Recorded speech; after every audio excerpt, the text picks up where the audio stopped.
Hello everyone, welcome back to learn with Mariam. आज हम chapter number 18 के न्यूमेरिकल प्रॉब्लम्स को सॉल्व करने जा रहे हैं।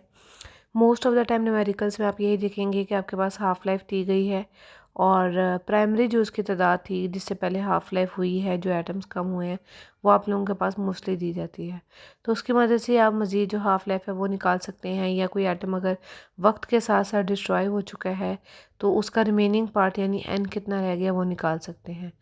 सम टाइम न्यूमेरिकल्स के अंदर आपको ओरिजिनल अमाउंट, जिसको आप एन के नीचे छोटा सा ओ लगा हुआ है ओरिजिनल का, वो भी आपके पास दिया जा सकता है या उसको निकालने के लिए भी कहा जा सकता है।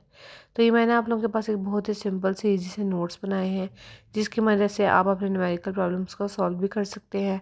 मज़ीद चैप्टर्स के न्यूमेरिकल इसी चैनल में नीचे आपके पास वीडियोस में अवेलेबल है, आप उनमें न्यूमेरिकल्स को भी देख सकते हैं। 9th के न्यूमेरिकल्स भी मेरे चैनल पर अवेलेबल है। इसके अलावा भी अगर आपको किसी चीज़ की कोई प्रॉब्लम हो तो आप मेरे कमेंट सेक्शन में आकर मुझसे बात कर सकते हैं, मुझे अपना इशू बता सकते हैं। आपके लिए उस इशू पर वीडियो जो है वो बनाई जा सकती है। और आप सबसे गुजारिश करूँगी कि जैसे जैसे आप लोग देख रहे हैं तो आपको अगर वीडियो अच्छी लगे तो इसे लाइक एंड शेयर करें और वीडियो को कंप्लीट देखें ताकि आपका न्यूमेरिकल कोई मिस ना हो जाए। मैंने ये वीडियो भी थोड़ी स्लोमो में आपके लिए इसलिए बनाई है ताकि आप आसानी से उसको नोट भी कर सकें और दूसरों तक भी पहुंचा सकें। तब तक के लिए आप सब ने अपना बहुत सारा ख्याल रखना है।